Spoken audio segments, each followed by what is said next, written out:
Olá, no programa de hoje temos a presença de Marcos Cruz. Primeiro, Marcos, meu amigo, muito obrigado pela sua presença, eu sei da sua correria. E eu gostaria primeiro que você se apresentasse ali para os nossos assinantes, para a gente começar a contar um pouquinho depois da sua história, que é simplesmente maravilhosa. Olá, eu sou Marcos Cruz, diretor, presidente, fundador do Grupo Canopus, uma empresa de automóveis, motocicleta, consórcio, mais no ramo automobilístico, na região do centro-norte do Brasil. Estamos em Mato Grosso, Rondônia, Brasília, Distrito Federal, Pará, Goiás, enfim, toda essa região com concessionárias de automóvel. E o consórcio, nós estamos em todo o Brasil, que é o consórcio Canopus, em 5.000 municípios e 8.000 vendedores. Tudo bonito você falou, mas vamos começar, porque nada é muito fácil. E eu sei que você foi um grande vendedor de coxinha, né?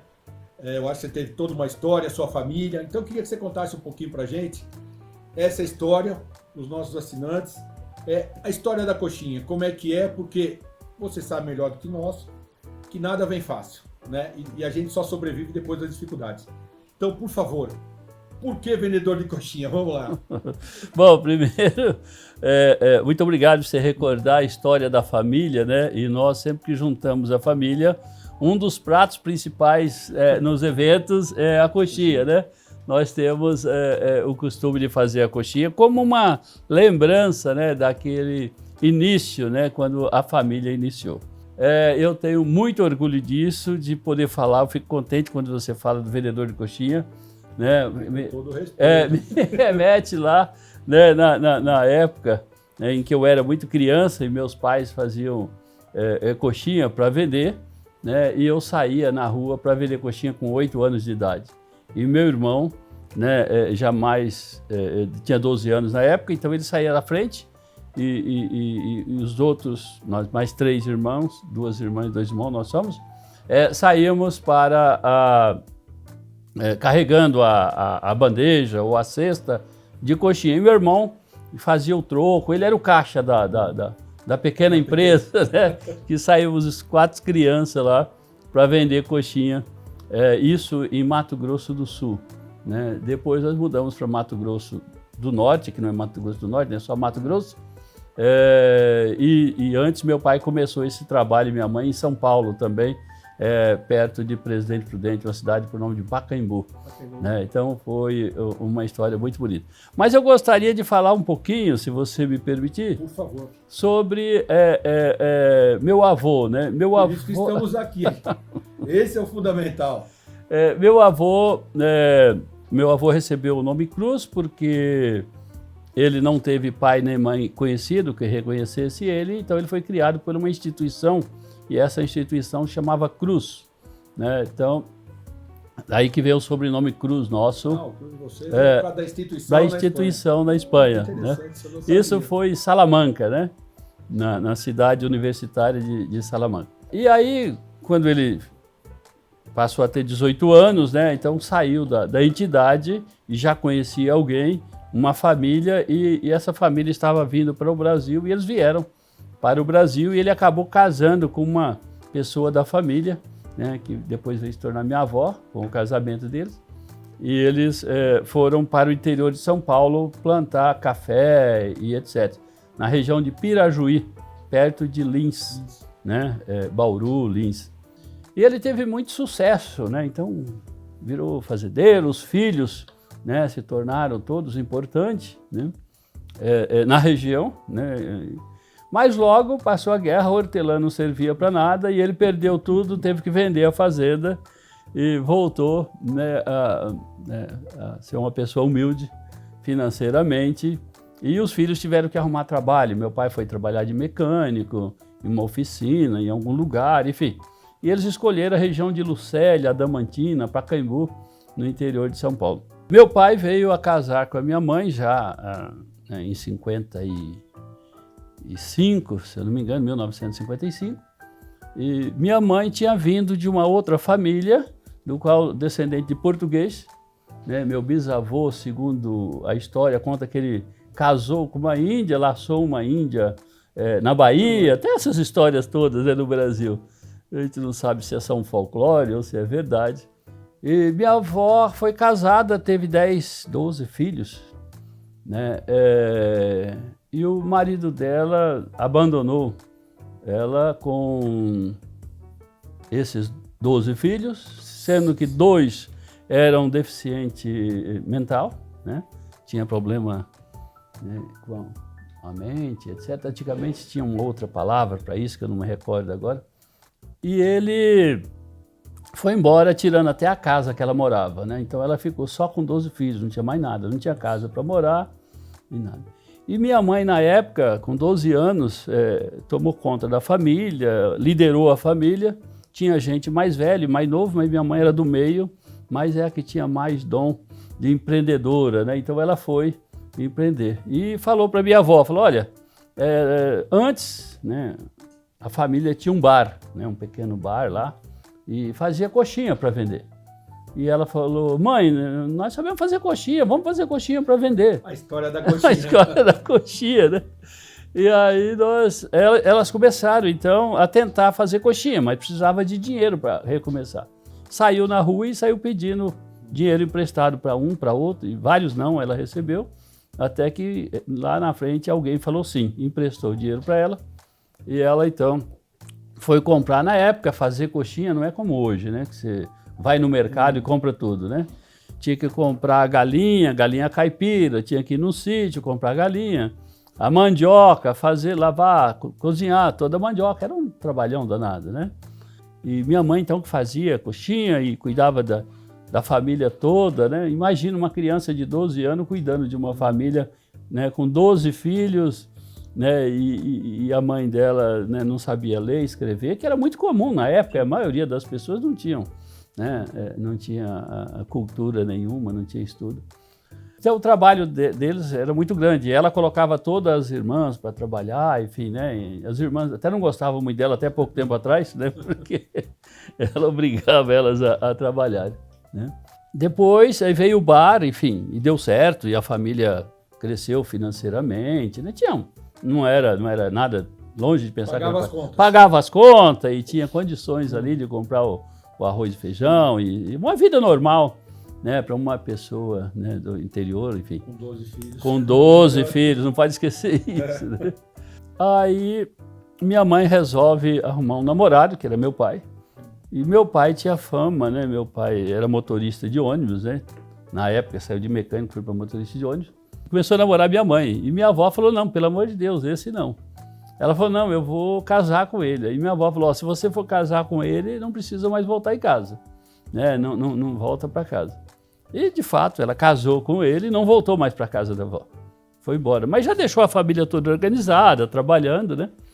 E meu pai, então, foi motorista de ônibus, depois motorista de caminhão, sempre funcionário, né? Enfim, e minha mãe era do lar, né? Meu pai não aceitava. Naquela época, o machismo, né? Não, mulher não pode trabalhar, mulher minha não trabalha, enfim.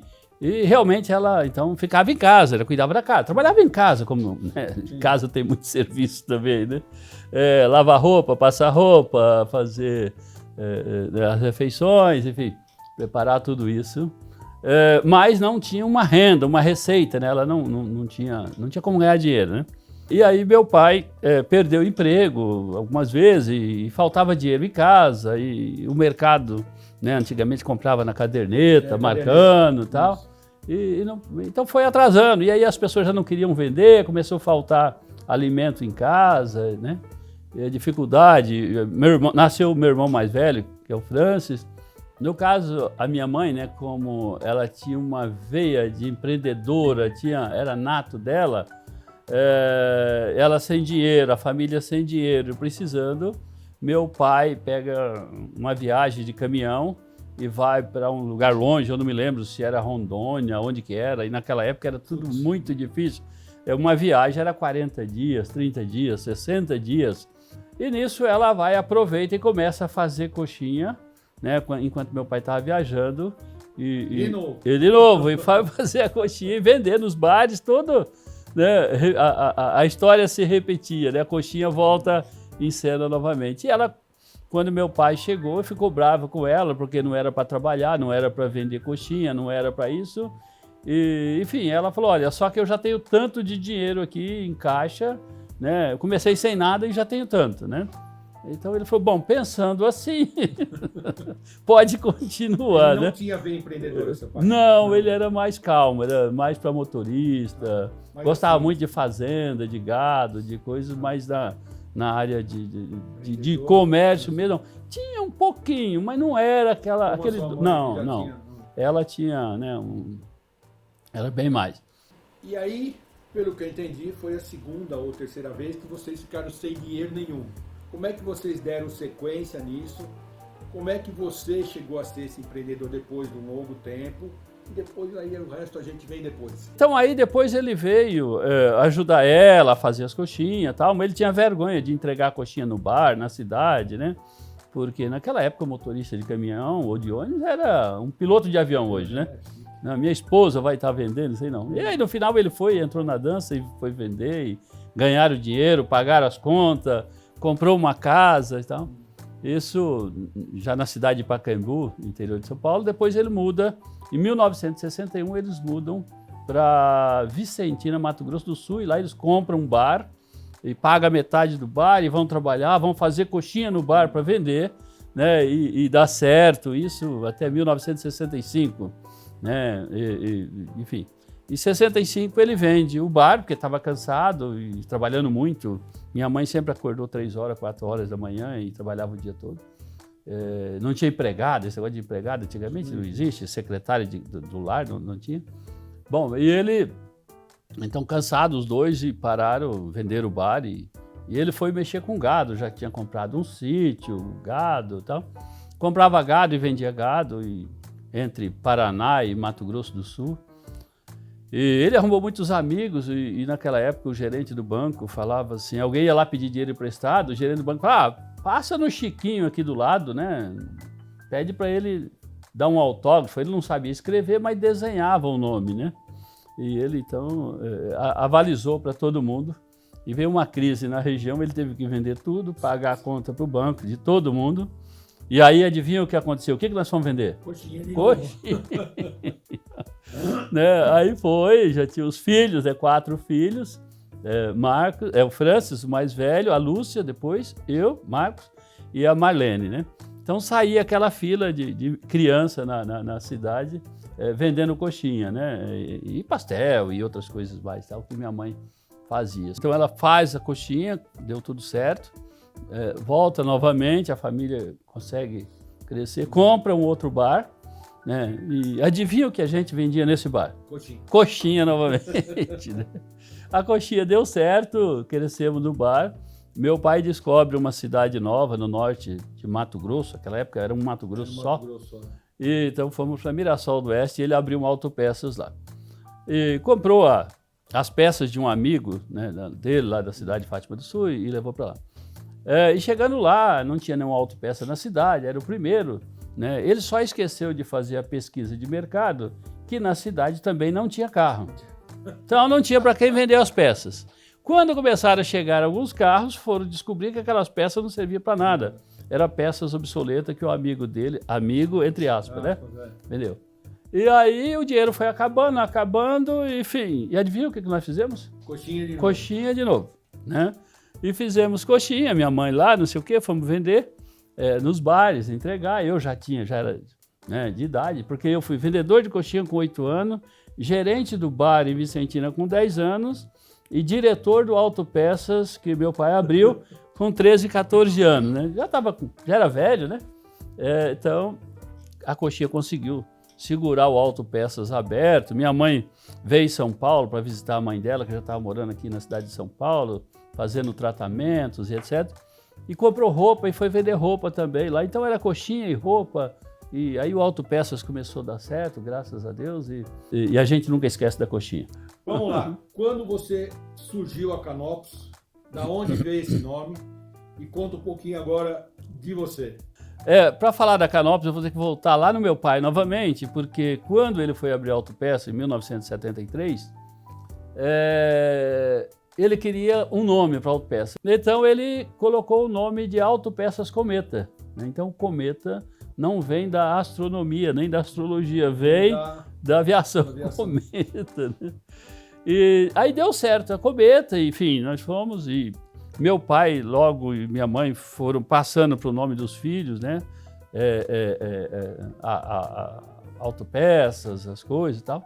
Então nós compramos a autopeça da minha mãe e pagamos parceladamente, né? Por alguns anos, né? Então eu e meu irmão ficamos proprietários da Autopeças e fomos tocar essa autopeça. Com o tempo, né, eu tinha um jeito de ser, de administrar, e meu irmão tinha um outro, né? E nós, nós separamos a sociedade, durou 15 minutos a separação e fomos comemorar com churrasco e cerveja, né? E aí eu saí à procura de um novo nome, né? Porque o Cometa, como ele era o irmão mais velho, né, nós temos essa cultura, uma cultura meio japonês, de o irmão mais velho sempre, né, que coordena, que define. E eu fui criar um novo nome, né? Pensei em vários nomes e tinha um sítio, fui pedir para medir o sítio lá para fazer a escritura. E o Wilson, que era o engenheiro agrimensor, ele fez, falou, eu olhei, tinha um quadro, falei, o que é aquele quadro lá diferente? Falei, isso é a nova Carta Celeste. E ficou 2 horas falando sobre o assunto da Carta Celeste, que o pessoal que gosta de astronomia, quando eles começam a falar, não para mais. E ele falou, eu falei, eu estou querendo um nome para minha empresa, né? Era Cometa, né? E agora vou ter que escolher um novo nome. Ele falou, eu colocaria o nome de Canopus. Aquilo caiu como uma luva, sabe? Canopus foi. E depois disso, deve ter casado, filhos. O consórcio, não sei se veio antes ou depois. Tudo depois. Tudo depois. Então, como é que foi? Aí você já deve ter filhos grandes, é o que todo mundo quer saber. Como é que está esse processo? Já estão na empresa, entendeu? E como é que vai para a gente... Nós estamos quase chegando nos finalmente, infelizmente. Eu queria conversar com você com umas 3 horas. Bom, aí na época eram 3 empresas, né, de autopeças. Na época já tinha uma revenda Honda de motocicleta, isso em Mato Grosso e Rondônia. E eu saí para a carreira solo, né, com o nome Canopus e vendi sítio, vendi casa, e todo mundo fala, esse cara é louco, né, vendendo sítio. Em Mato Grosso quem vende sítio, fazenda, é louco, né, porque, todo mundo... só tem terra, só tudo em terra, né? E eu falei, não, vou investir no comércio, né? E realmente investi no comércio. A primeira atitude minha foi comprar uma revenda de Toyota Bandeirante, né? Toyota Bandeirante era aquele Jeep antigo, né? Um pouco, né? Produção muito pequena no Brasil, era 3.600 veículos por ano produzidos na fábrica do Brasil para todas as concessionárias. Então, você recebia 1, 2, 3 veículos por mês, né? Foi uma dificuldade muito grande a Toyota, teve época que deu vontade de fechar, de parar, mas falaram, vamos continuar, o dinheiro acabava, ia no banco, fazia empréstimo, socorre, não tinha coxinha. Não tinha coxinha, né? E tinha autopeças também, o valor tudo, então eu fazia, a Toyota foi dando certo, foi caminhando, mas deu certo, nós saímos do último lugar em vendas de veículo, quando nós compramos essa concessionária, e chegamos em primeiro lugar em 4, 5 anos no Brasil, em venda de Toyota Bandeirante, né? E aí ficamos em primeiro lugar até o final da produção do Toyota Bandeirante no Brasil. Todo mundo falava que era louco comprar uma revenda de Toyota Bandeirante, que aquilo ia acabar, que não servia para nada. Então eu era louco naquela época, depois o pessoal falou que eu tinha uma visão muito boa, porque veio o Corolla, veio a Hilux, depois veio o imposto também alto, o pessoal falou que eu era louco novamente, aí veio o dólar subindo, eu era louco novamente, aí a Toyota abre a fábrica no Brasil, dá certo o Corolla, aí o pessoal falou que eu tinha uma visão, que eu era um sábio, eu não sei ainda, sabe? Mas vamos tocando e vamos ver no que perseverança. E aí a Honda também, motos, né? Já tinha concessionária Honda, começou a dar certo e aumentou as lojas, enfim. E depois abrimos Brasília, tanto Honda como Toyota, e abrimos Pará, e Rondônia, e Mato Grosso, enfim. Então, Marcos, de coração, muito obrigado. Parabéns pela sua história, pelo seu empreendedorismo. Sua mãe foi uma pessoa incrível e eu quero te agradecer. Muito obrigado mesmo, de coração.